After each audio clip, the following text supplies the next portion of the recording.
So if you are here to tune in about ROAS and really how we're trying to focus on your paid efforts and how that translates to, how you're using the platform to what you're doing post-click, then you are in the right spot. We'll go ahead and get started today with our agenda. So we're going to get into the state of ROAS. We're going to get into the MVPs of flows and setups, and then we're going to get into audits and disconnects. So kind of looking into those negative experiences and what you can take to elevate either that immediate situation that you're working on with that visitor or kind of thinking long term. Lovely. So let's get some intros here. You have myself here from the Justuno perspective. My name is SJ, and I work with brands to, at least on their websites, create a really great experience via pop-ups. So that can be anything from a lead capture to a cart abandonment message. And the idea is all about really getting someone from the first step to the next step, and ideally to that conversion, of course. So I'm excited to, of course, learn from everybody today and then give that on-site perspective where I can. Nava, can we get an intro from you, please? Absolutely. Hey, everybody. Nava Hopkins from Optimizer. My role is evangelist, which means I sit in between the product, marketing, sales, and CS teams, basically being a feedback loop for the industry into our product to build amazing Google ads, Microsoft ads, Amazon, and paid social tools, along with sharing the data and insights out on the industry. So love being here, love talking about ROAS, and happy to talk about all the ways we can help you achieve profit and victory today. Thank you, Nava. Appreciate you being here. Virginia, could we get an intro, please? Hi, everyone. I'm Virginia Nessie with Customers.ai. And like a lot of you, I'm in marketing. And so if you're looking to kind of spend some time and think about how to make your advertising more performant during this incredibly busy, incredibly competitive season, Customers AI is a platform that identifies website visitors through third-party pixel, where your first-party pixels, like your Facebook ad pixel, don't collect all the data, as well as like maybe your Klaviyo remarketing pixel for your CRM is very lossy. So we just kind of fill in those data gaps so that you can do more remarketing to your prospects and customer base. Hello. Thank you, Virginia. Erin, could we get an intro, please? Of course. So as SJ mentioned, my name is Erin Watt, and I am the tech partner manager over here at Triple Whale. And as SJ also mentioned, I'm tuning in from Toronto, Canada. So just a little shout out to any of the Canadians joining us today. I didn't see anyone in the chat. And also welcome to everyone else from around the world. So excited to be here. For anyone that is actually a little unfamiliar with Triple Whale, so Triple Whale is an all-in-one analytics tool that consolidates all of your data into one user-friendly centralized dashboard. We also integrate with all the major ad channels and platforms. So think Shopify, BigCommerce, Google, Meta, and also tools like Gorgeous and Klaviyo, so that we can provide you with just a really holistic view of who your customers are, where they came from, what they bought, and of course, how much it actually costs to acquire them. Beautiful. Thank you, Erin. And Christopher, aka CD, can we get an intro, please? Yeah, thank you so much. My name's Chris Donovan. Everybody calls me CD. It's also my job description. I'm the creative director, head of creative and content at Mutesix. Mutesix, for those of you who don't know who we are, we're an end-to-end SMB solution agency. So I oversee, like I said, the creative department, but we do all the advertising, all of the ads, all of the creative. So I'm in many ways the different perspective on this panel, speaking from a creative standpoint, like for all of the assets that we put together.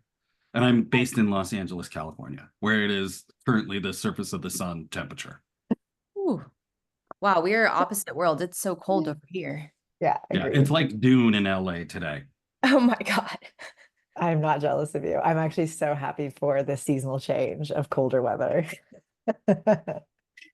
It's shocking. You're mocking me with your flannel, Erin. Right? Right? Yeah. You can add layers, you can't take them off. So there you go. There That's you my go. theory. Valid.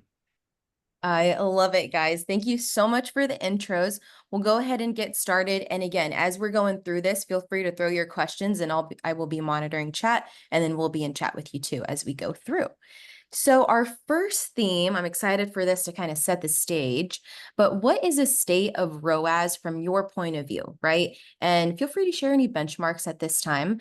I would love to start with the triple whale point of view here, just to kind of give us a little bit of that data dump. Yeah, so I think everyone here can agree. That's why we're here. That ROAS is a key metric for brands to understand how much revenue they're generating for every dollar spent on advertising. And while it's highly valuable for assessing the performance of individual campaigns, it definitely does also have its limitations. So ROAS can vary significantly depending on factors like your company size, the industry, and seasonal trends. So for instance, like a good example, if you're working in sporting goods, your ROAS is going to look very different during the baby season. So a good example is that we actually found like spikes in ROAS for sports goods. They weren't as high during the holiday season like we would see for fashion brands or cosmetics, because most of the time, unless you're buying hockey equipment, you're not buying sporting goods in the winter season and the holiday seasons. So it's just, once again, really crucial to benchmark your brand's performance against brands within your verticals, just to understand the results that are reflections of the broader market conditions, or if it's more specific to your brand strategy. So there are tools out there. Triple Whale does have a benchmarking tool called Trends, which allows you to see how your brand really stacks up against others within your specific industry. And this will just kind of offer that valuable insights to whether or not performance fluctuations are due to market vitality or due to brand specific issues. And then you can also compare key metrics like your ROAS, your cost per acquisition, and also cost per click within your peers to gain a really clear picture. And then just one other mention as well too, that while ROAS is super important, it is also really important to combine other metrics like your cost acquisition cost, your lifetime value, your conversion rates, and also metrics like your marketing efficient ratio, which will just offer that broader perspective of evaluating the overall efficiency of your marketing spend relative to the total revenue, and then just helping you to identify the areas of inefficiency and help you to guide those long-term strategies. I love that. I'm really glad that you mentioned like lifetime value in there, because I have been seeing more of that focus right now on retention and thinking more long term, right? Like it's just about capturing at least one piece of zero first party data that you can make a next move on. Lovely. Thank you, Erin. Nava, let's go to you and your point of view here. What are you thinking? So there's a number of things. Very much agree with Erin. ROAS is key and king, but it can't stand alone. It needs to have its army of other supporting metrics, contextualizing metrics to support it. It's actually really interesting, though. I think one of my main takeaways from this year and subsequent quarters is that people are really afraid to actually hand over true conversion value metrics to the ad platforms because they're afraid of having their bids pushed up. And this can be seen in the majority, on the Google side at least, leaning more towards maximized conversions when given the choice between maximized conversions and maximized conversion value. Here's the problem. Time and time again, max conversion value outperforms max conversions. And this is actually a little bit of a spoiler for the study that Optimizer is going to be putting out in, if not next week, the week after, where we actually found that blow for blow, maximized conversion value outperformed max conversions, even on metrics around, say, conversion rate and click-through rate, where in theory that might have been a win for maximized conversions. On top of that, what's really fascinating is that maximized conversion value isn't gate kept behind smaller budgets. We actually found that maximized conversion value outperformed maximized conversions on accounts that's spending less than $10,000 a month. So my biggest takeaway on the ROAS conversation is we need to get beyond the fear of sharing those values, because there are tools at our disposal to kind of safeguard the bids. What are those tools? Portfolio bidding strategies, which you can apply at the campaign level. It's an absolutely free tool to do, where you set a goal, apply your bid floor, apply your bid cap, and then you set those away. Now, there There are some additional spoilers on the study we're releasing that we actually found that those targets actually hurt account performance. And I'll shamelessly plug that Optimizer does have a benchmarking tool as well that you can check the ROAS and the metrics as well within our tool. But I did want to give that shout out that if you take nothing else away from today's webinar, get beyond the fear of connecting that information, because there are absolutely safeguards in place to protect against those bid spikes that can be the ad platform taking a little bit extra off the top. Heck yes, Nava. That is so actionable. Thank you for that insight. And feel free to throw the links to anything that you guys have mentioned for those tools, so those can be accessible.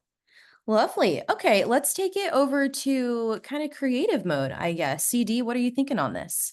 Oh, wow. Well, just following Aaron and Nava, like with all their great insights, it's really impressive. So here, I almost want to go back to the question. So the question was essentially, what is the state of ROAS from your POV? So the POV that I kind of want to share is like how we're looking at things as an agency, and also how we're sort of managing our own clients' expectations. This is an incredibly unique year for us in general. Obviously, Black Friday, Cyber Monday is a huge deal. So like from a paid social perspective, we basically are expecting things to be sort of soft for our clients post Labor Day, because people sort of start to hold like our audiences, they hold their patter. They're like, oh, if I've got to make a big purchase, or if I'm going to do anything, I'm going to wait for Black Friday, Cyber Monday. We really think that this, just to give you some benchmarks, we really think this continues well into October, where CPMs will see start to rise. And it's a good time, we believe, to focus on AOV to improve ROAS.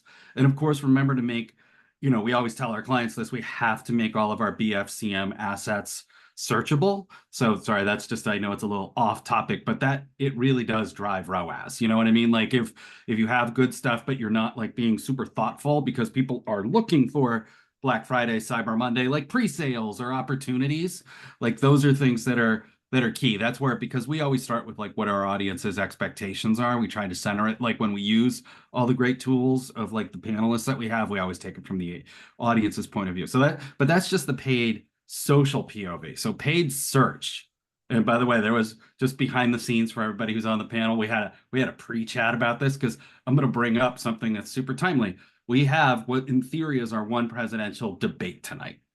And that's going to really affect search and social. Like we're preparing our clients for flat year over year ROAS, because there's so much money out there in the marketplace right now. It's a high interest environment in combination with the election year, that like consumers are also being kind of selective, like on top of like where we're spending our clients' money. Consumers are also like, let's see what kind of happens with the election before I do stuff, like depending upon how they feel. Like I know that we've talked about like, the vibes when it comes to the economy, but it's a real thing with a lot of our audiences. So, this is a time where we can build brand loyalty. Impulse buys are going to be much rarer, because they're going to be so distracted by everything that's in the marketplace, all these messages that are hitting them. Like, should I wait? Like, if people are in a place for like loans, like I know everybody's waiting to see what the Fed does with the interest rates, and that's businesses as well as consumers that are focused on that. Thanksgiving is super late this year versus other years, so that also affects like advertising, shipping cutoffs in paid search. So that's something else that like where we can at least convey urgency. So that also speaks to like how you would think about your ROAS, like how soon do you want to start talking about urgency? But then again, it's Thanksgiving is late. It'll be post-election, so we'll be in a different place. I think one of the big things is, as a benchmark, is that we'll all need to reassess post-election some of our strategies. I gotcha. So is it kind of now a vibe of like, you're talking about searchability, right? Is that also incorporating omni-channel, or is it more just about where they're searching on the web for you?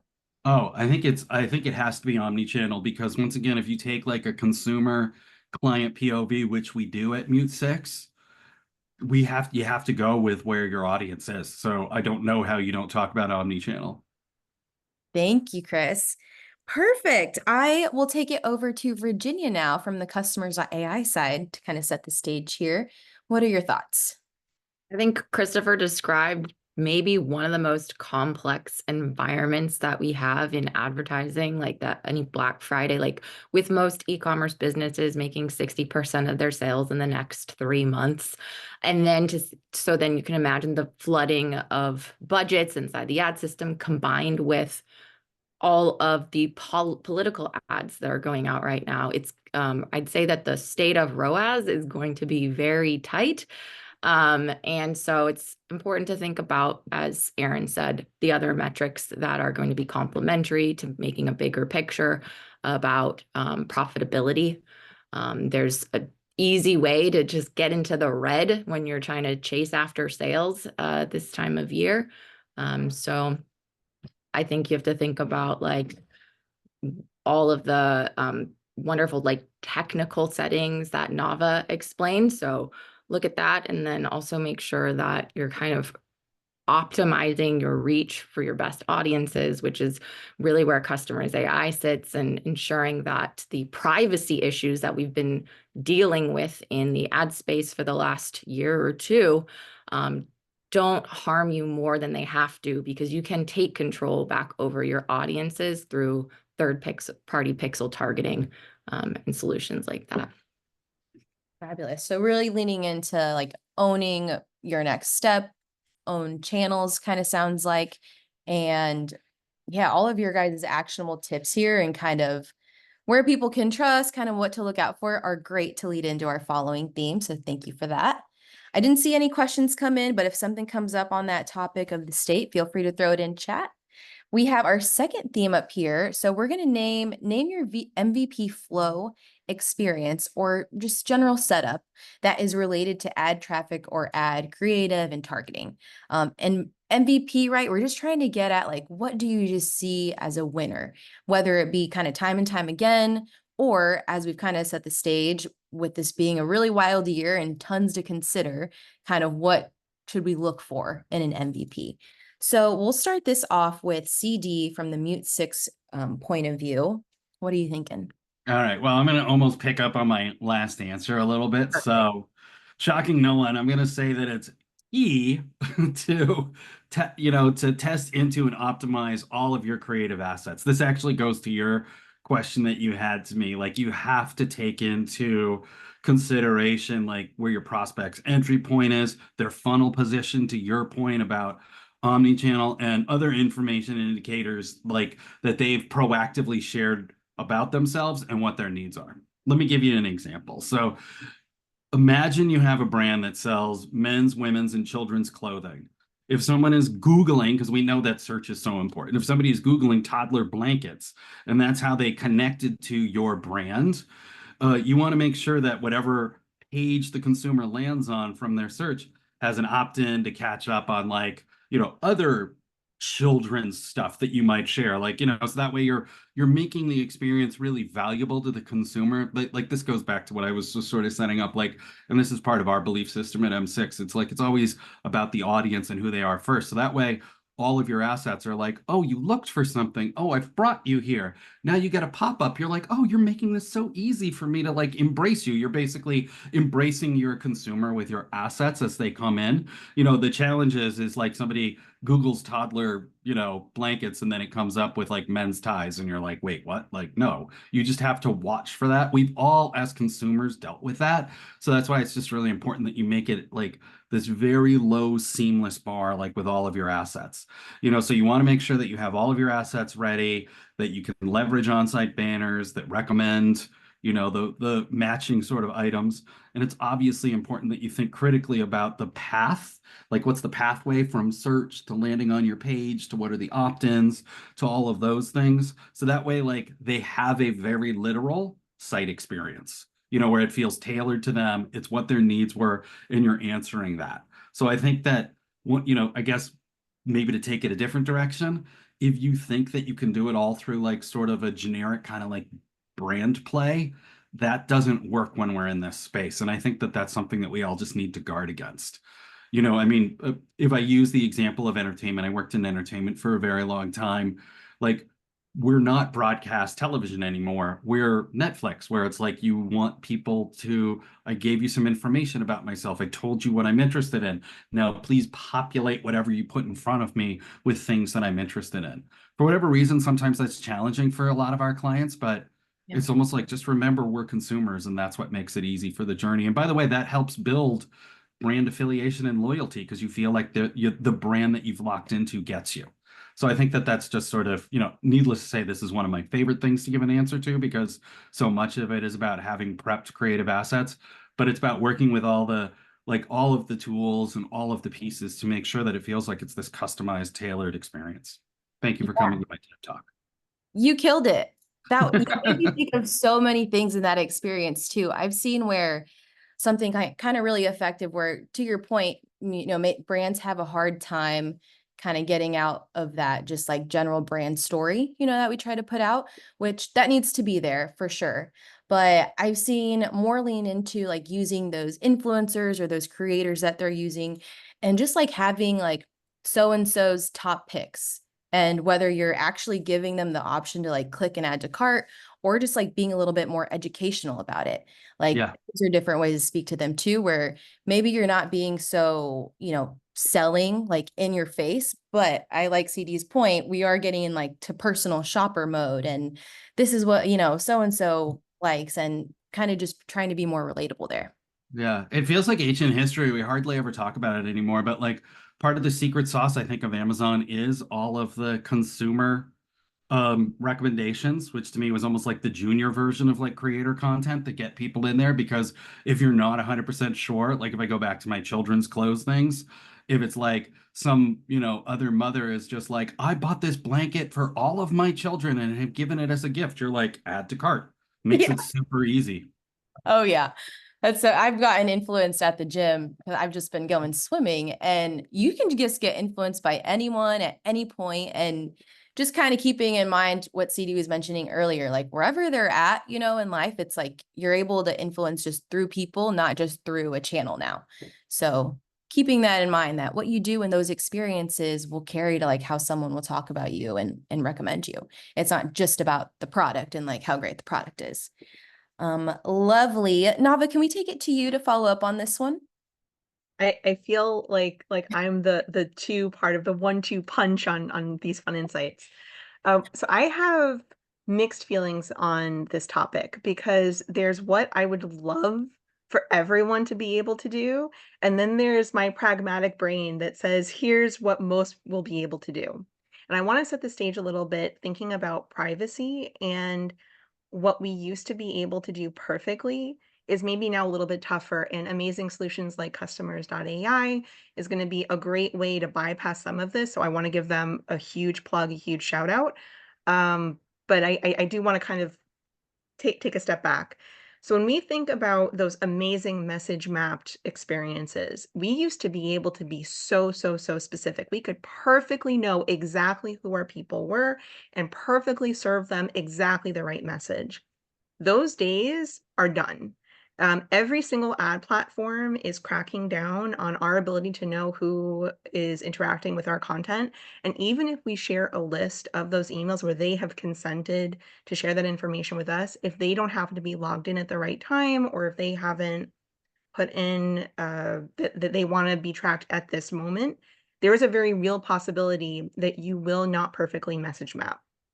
So, while I 1000% agree with CD and SJ that where you can, you absolutely should message map, I also think it's really important to ground your efforts in what is that common denominator that if you can put a message out there, that it will realistically make the most amount of sense for the most amount of your people, and use those interactions on email, on SMS, where you have a little bit more certainty that you are in fact talking to who you think you're talking to really drive home those specific points. Another really critical step to this is understanding how much budget you want to put behind things that you can't perfectly track, because typically stakeholders are going to be pretty upset if they can't perfectly understand where that 50,000, 100,000 so on and so forth went. Granted, it might also be closer to that $5,000 or $10,000 a month range, but just bear in mind that where we used to be able to perfectly understand who our people were, we can't do that. So to make this actionable, my actual flow, make sure that you're harvesting the in-market data from all the platforms, really leverage those, understand that, and also make use of exclusions. Ad platforms, particularly Google and Microsoft, are very good about honoring exclusions, whereas Meta tends to be more about the genie wish that perfectly say exactly who you want, and then you can get exactly who you want. They no longer really allow for those exclusions on the audiences. So you just want to make sure that you're honoring the different ad platforms mechanics. And then when they land on your site, bear in mind that if you used to be perfectly tailored on your messaging, you may not be. A final note, and then I'll relinquish the mic. Google, in fact, got in trouble and had to issue a whole bunch of ad spend credits because despite the fact that everyone did everything right on the advertiser side, they served the wrong products out, like, to the wrong categories and reported in a bad way. And this was a huge bug that got not an insignificant amount of people mad. So just because you've done everything right doesn't mean that you are going to perfectly talk to the person. So just bear that in mind, build in that period of grace, build in those common denominator topics, and where you can, absolutely lean into those amazing strategies CD mentioned. Heck yes. Thank you, Nava. If I may though, to Nava's point, because we had actually, sorry everybody, but we had talked about this before we did the panel. I think one of the things that's important, because I also want to say that yes, the tools as Nava outlined, those are the issues. That's one of the reasons why I keep kind of bringing up that in some ways you have to go a little bit old school and do persona sort of building, because you don't have the pieces that Nava clearly outlined. So that way, to do all the stuff that we've discussed, we also have to do, which shameless plug, but like we've actually introduced at Mutesix doing a lot of strategy work because of the challenges that have come up. So I think that that's really important, because to go hand in hand, you really do need to understand who your audience is, as Nava said, have all of that data, and then do your best version of it, but you don't have that literal piece anymore. So you have to do some other work now, I guess is my point. I just wanted to complement everything that Nava just said, because that's one of the things we've started to build out because of those issues. Absolutely. You guys are pros. You were making me like, that's such good reflection on like, we could be doing all the right things. And, in the end, the data, the numbers will let us know how things are performing. And that does translate literally to on-site where, yeah, maybe we can't present the right message at the right time. Understandable. Maybe the UTM targeting isn't quite there. But what you can do is at least target like behavioral actions on a website, right? The classics, welcoming someone there when they arrive to site. If you already have their information, please don't show them a lead capture again, because that's just an annoyance right there. And then we also have cart abandonment, of course. So it's kind of teasing Erin in there that maybe she'll get an offer in the chat. That's a classic. If they're just exiting your website, and you can show them some sort of really relevant UGC reviews, something that really gives them that like more immediate trust or like credibility of you, can be really helpful. So although you can't target maybe just like what that click was trying to do, you can target what that real-time action is that they're doing, all the way to cart abandonment, to if they actually like click the add to cart button, what kind of maybe gift or add-on are you showing, to like touch on those other metrics of like AOV, keeping them on site longer, lowering your bounce rate at this time, and just like being really competitive and standing out outside of all the other sites that they're visiting. Thank you guys for making me think there. I would love to take it to Virginia on this one. What are your thoughts?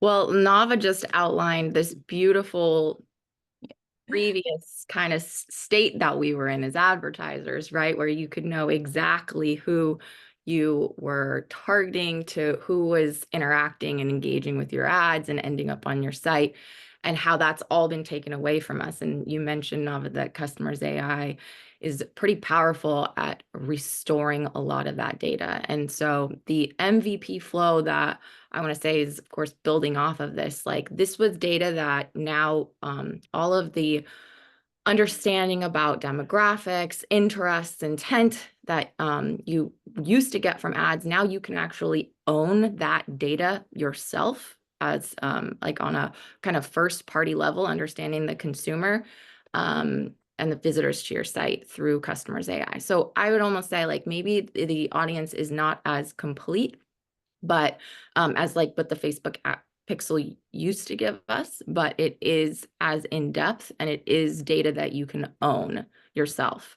And so the flow starts with tracking your visitors, and then putting them into your retargeting audiences, segmenting them based on who they are. And as we know, if we're looking to optimize ROAS, the retargeting audiences, visitors who are familiar with your brand, visited your site, who you know what products they viewed, is going to see a 3 to 4x lift on your ROAS compared to other audiences. You can take the data that you see on your website visitors and send to your retargeting audiences, and then you can continue to track them on their customer journey when they return to your site. If they are a first-party contact in your CRM, you can send them an email, where a lot of times you only can, based on the Klaviyo's expiring cookie, only get maybe 3 to 5% of people who have authenticated in the last 7 days. You can actually send them your, reminder or abandoned cart workflow, where they're already in your system, and you can extend that lifetime value that way. So that's a kind of my MVP workflow. I love that. You made me think of, like, I kind of like to say the website is a source of truth. Like, if they're seeing you in other parts of your omni channel, like, you're probably going to go to the website, maybe just confirm that they're legit. And you made me think, like, as you're feeding these lists that you've already gathered from your website, it's a great time to just add in like one level of segmentation there, where you're having different lead captures for new versus return visitors that haven't opted in. Or even at this point, we're kind of being more conversion focused, customers versus non-customers that haven't opted in yet. And already there, you're sending a very segmented list that you already have a little data point on to then retarget. Yeah, absolutely. Segmentation piece and understanding where they are in the customer journey, the simple, customer versus non-customer is a strong signal too. Nice. Thank you. Let's take it to Erin. You want to wrap us up on this one?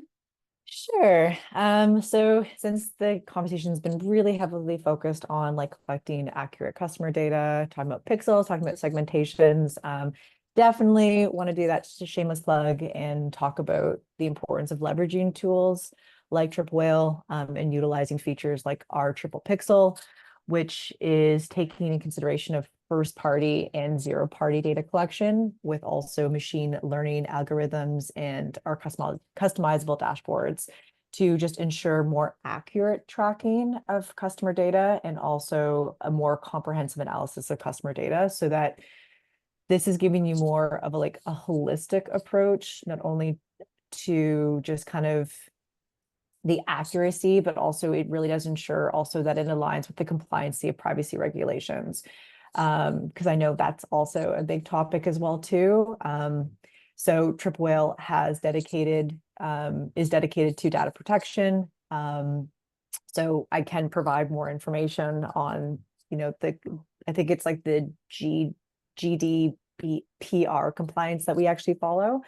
So I can provide that on that. But then when it comes to our first party data collection as well too, so Triple Whale primarily relies on first party data collected directly from the user interactions onto your site. So this is going to include data such as product views or checkouts that might be initiated or orders placed. And then this data is collected using the Triple Pixel, which ensures that all the tracking is done in a secure and compliant manner.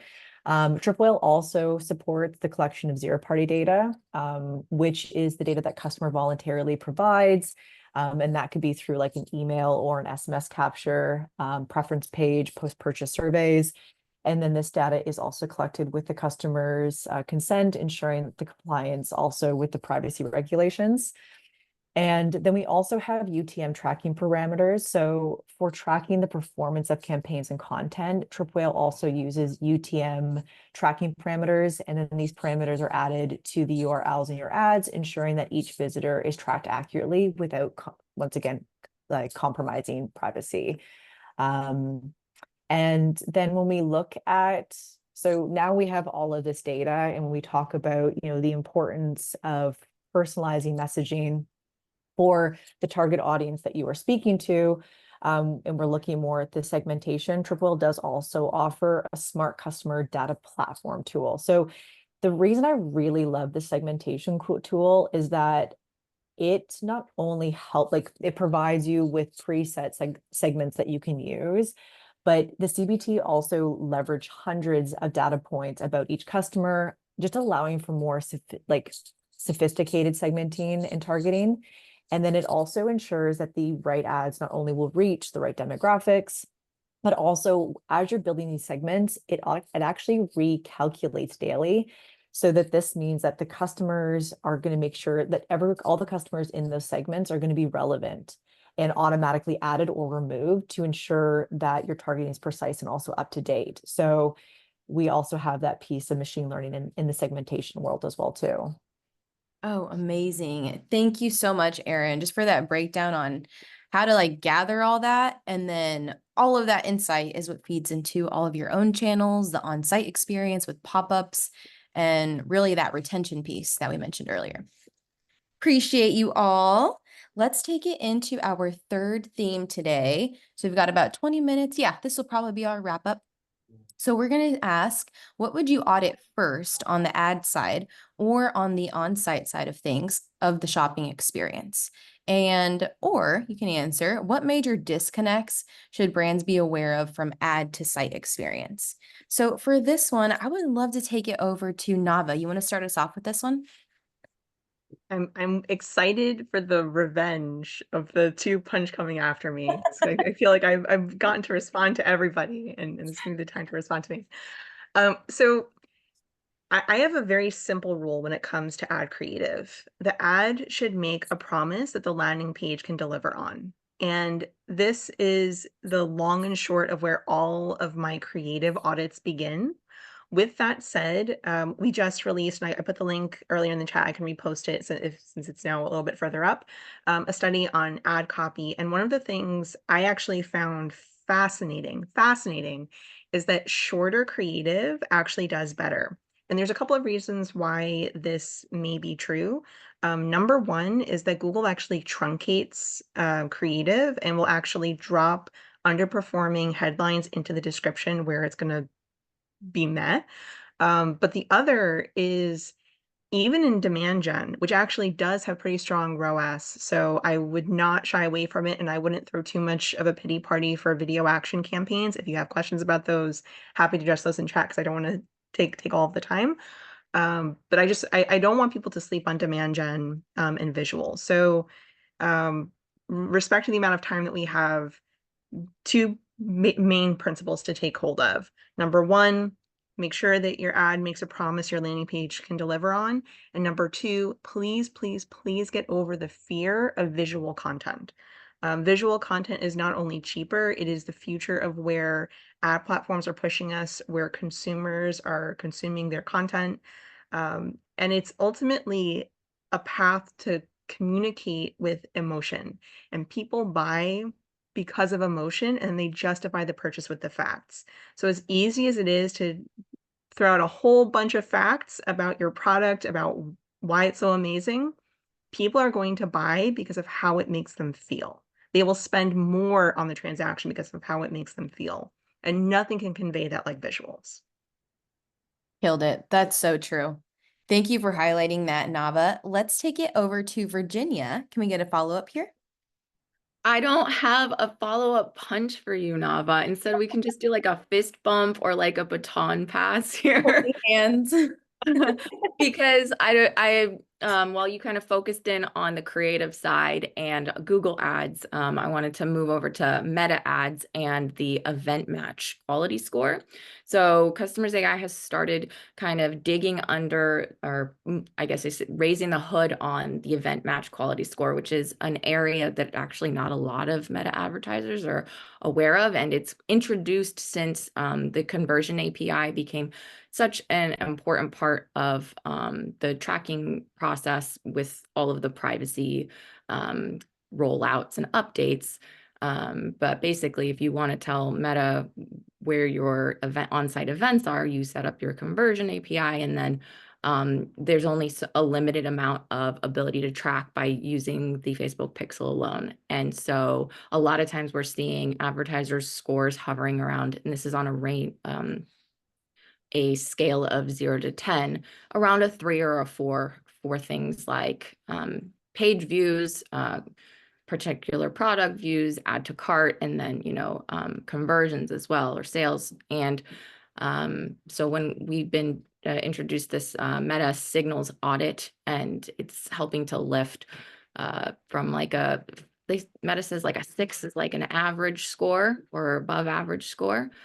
You can see the events score up to a 7 or higher. And the higher that your score, the more that Meta understands how to optimize based on conversions and different events. I gotcha. And how often is that score updated? Like once you make adjustments or do something, like when could you see that change? We typically see a 15% to 20% lift within 30 days. Oh, wow. Okay, cool. So definitely still time to get that audit done. Share that at the end. Thank you, Virginia. Let's take it over to Erin. What are your thoughts on this? I'm going to definitely use it from a tool perspective. Okay. The one tool that I really like to help with creatives. So something like Creative Cockpit, which is another tool that Triple Whale does offer. It does help you when it comes to like auditing the ad side. It does help you to analyze which ad creatives are driving the most engagement and conversions, so that you can now start identifying high performing ads and those that need improvements. And if you are using this, especially before the holiday season, then you'll just have a better sense as to the ads that are going to actually drive performance before you actually get into BFCM. I think the other one, the big one too, which I did mention just before, what again is the segmentation. So just ensuring that you have your segments set up on properly, so that when you are looking at the ads, that it is actually targeting the right personnel. And so you have, once again, like the right ads are reaching the right demographics, so that you're just increasing the impact of the ad effectiveness. And then also when it comes to like the ad audit side, just also being able to utilize tools to optimize your ad spend efficiently. So one thing that we do also offer is our triple attribution model. We have 7 different models, but this one specifically just assigns credit to the last ad interaction before conversion. So this just will help you analyze and optimize multiple perform campaigns by focusing on the impact of that final interaction. And then when it comes to the shopping experience audit, I definitely would say that like having an intuitive dashboard that just can really provide you some real-time data on like page views and bounce rates and conversion rates, just helping you to like really quickly identify areas of performance improvements. Also allowing you to do some A/B testing, so that you can track the performance of different page versions, so that you compare those metrics and determine which variations actually perform better. Nice. Thank you, Erin. Very actionable things where you can see a lot of good data on what is performing. And in the end, the data will tell you, is it getting engaged with? Is it not? And perfect time to pivot. Thank you. And then CD, you want to wrap us up on this one? Well, I'm going to give it a shot. Okay. Because obviously there was a lot of great stuff that everybody said throughout the entire panel and in this section. So I'm gonna start by bookending like how Nava opened us on this question, which is, the shortest way to sort of a conversion is like making somebody feel. I totally agree with that. That being said, I think it's super important for you to go about and really take a beat and understand who your audience is. As some of our previous tools have gone away, and as Nava pointed out in sort of what she spoke about, talked about in the chat, it's really incumbent upon all of us as like good partners to any of our clients to really be like, who is your audience? Where is your audience? Are you missing potential audience just because you built a site a certain way? You got to this part as a business a certain way with this audience. Is this who your audience truly is? So like for Mutesix, like I was saying, we really focus on understanding who the audience is, and that's where we start by how we craft our strategy. Because by the way, if your website isn't correct for who your larger audience could be, make changes to your website, make those recommendations. So that way your broader journey can work. Like, so I go back to like the scary part is I totally agree with the best way to make somebody convert is to make them feel. But if you're not really sure who they are, you're a little off, you're gonna miss the mark. I think, once again, I'm going to stick with how I opened this with talking about being topical. Yesterday, Apple did one of their big drops. What's the most important thing they dropped? Their iPhone. What's the biggest thing that they dropped? The two pieces are, once again, updating the camera, so the visual, to Nava's point, and Apple Intelligence. So to me, it's like them making sure that you really understand who your audience is and where you're going. I'm old enough, I earned my gray hair. I've worked on Apple over the years. When Apple had to choose a different audience than IBM, because computers, personal computers, it wasn't that long ago, were for business. And then Apple was like, how about we make this about consumer facing? We play up all these other pieces. And they basically created this audience to be the most dominant, company on the planet by making people feel. But it started with audience. It started with understanding your potential audience and actually, in many ways, creating a new audience that they got to dominate. And so that's why I think that that's like so very important, is to really audit, look at, always be looking at where you can go with your audience, where they're at, try to anticipate if there's other folks coming in, because all of these great tools, if you're not looking forward, you're not going to make it land. And I think a great example that we all see, I'll stick with my Apple sort of analogy, is shot on iPhone, where it is just shot on iPhone with like visuals that make sense. And of course, because I'm calling in from LA, like LA's littered with shot on iPhone billboards that are super arresting, that don't try to say a bunch of like product stuff, that really just immediately, they're not trying to upsell you on different chips. That's what the site's for. So I think that that's really important. I think that really making sure that you audit and understand, and like it's an opportunity for all of us to really help any of our clients to be like, just because this is where you're currently at, is this where your audience is at? And maybe really reevaluate, especially since we have some of these other challenges now. So sorry to leave you with like the scared straight thing of like question everything, but question everything and start with your audience, because then all of these other tools that my fellow panelists have talked about, that's when you can really just like set fire to everything in the best way. Heck yes. And consumers are really more they're just down to complete a survey. They're down to let you know how something went, whether it's before or after purchase. I've read so many just blogs and hearing from other partners, like they will respond to that post-purchase survey. That is a good time. And if anything, that's just what's encouraging you to keep up the comms after they purchase.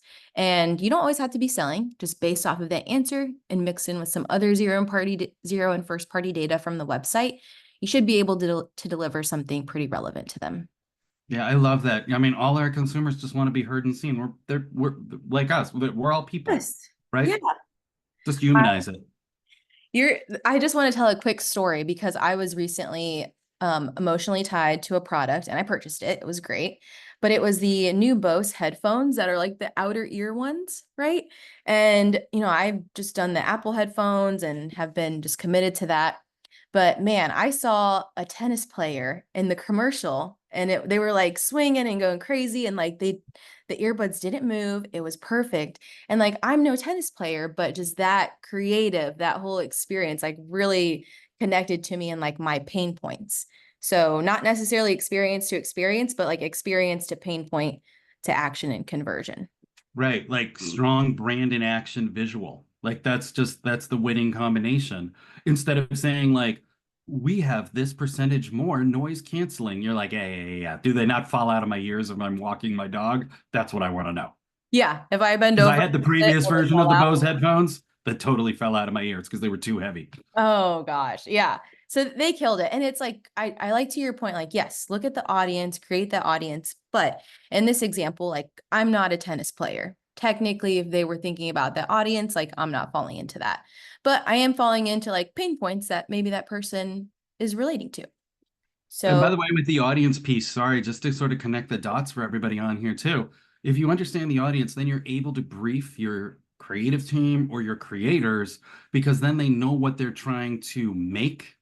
Because if you don't have that and you're just like, here's a bunch of data, they're not going to triangulate it. They're not going to understand. So like that's why audience is so important because especially for creative people, then you can understand where they're at. oh yeah. So it's the part 2 of brand story, getting Yeah. into the audience.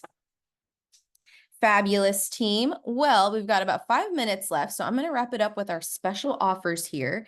And I'll actually just let each of us kind of talk about what the special offer is for just a few or just a couple, and then we will wrap it up today.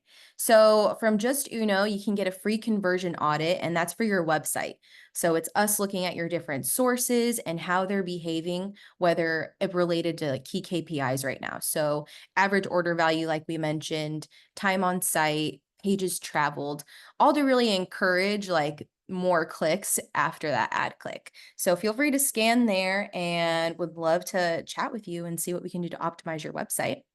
Nava, can you tell us a little bit more about yours?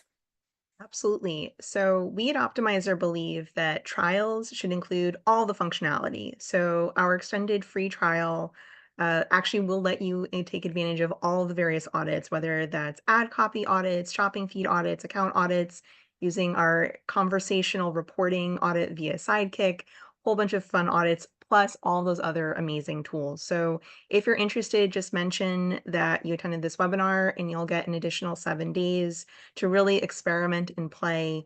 I highly, highly encourage you to not only experiment with Google, we truly believe that going beyond Google is the key to success. So play with Google, but also play with Microsoft, Amazon, and paid social. Fabulous. Thank you. It's just like audit and audit and audit. I love it. And Virginia, can you tell us a little bit more about yours? I know that you teased it earlier. Sure. So the Meta Ads Signal audit, it's totally free. You can see where your current event match quality score is in Meta for various events, and then see how much you can raise those by connecting on-site events through the super CAPI, so conversions API, but super boosted pixel. And we have a guarantee that you'll see either 15% more ad conversions, 20% better cost per results, or 25% increase in event match quality score. And I'll just drop the link to get your Meta Ads Signal audit up in the chat there. Thank you. I'll include all of this in the email too, everyone. Perfect. And then Erin, can you talk to us more about Founders Dash and your offer? Yeah, sure. So I love Founders Dash because if you are unsure whether or not Triple Whale is the right fit, or maybe you're facing just some budget constraints just to expand your tech stack, Founders Dash is Triple Whale's free analytics tool that will allow you to dive into the data without any cost. And I mean, no cost forever, it's free forever. And it will give you a taste of what Triple Whale has to offer as well too. So it's just a really great way to get your hands into the data and actually see what Triple Whale has to offer. Nice. That's great to get a kind of just a preview to holiday. Yeah, Lovely. exactly. And then CD, can you tell us more about this conversation? Sure, happy to. And in fact, I'll just drop this all in here right now. But I have a couple of like free giveaways that I'll just drop in there. Hopefully, if everybody can see it. We did a art of brand performance, which I think is really important. It's a sort of book that we did that's on our site that you can see and in LinkedIn. We also have our third annual BFCM Playbook, which is always really helpful, has lots of tips. And then, of course, in terms of having the conversation about your audience, just contact us and we can talk about like whether you need things audited, whether you need any sort of persona sort of strategy work. We're always happy to help with that because we just think it's the key for how to win sort of with all the changes that the team on this call has talked about that has happened because it's such a dynamic environment that we all live in. Oh, that's great. Thank you so much, everyone, for giving something that we can kind of go back to now and get some direction for the holiday. I so appreciate your insight and everyone joining today. I'll be sending out the links, the email later today once I get this recording downloaded. But in the meantime, feel free to connect with any one of us and would be happy to continue the conversation.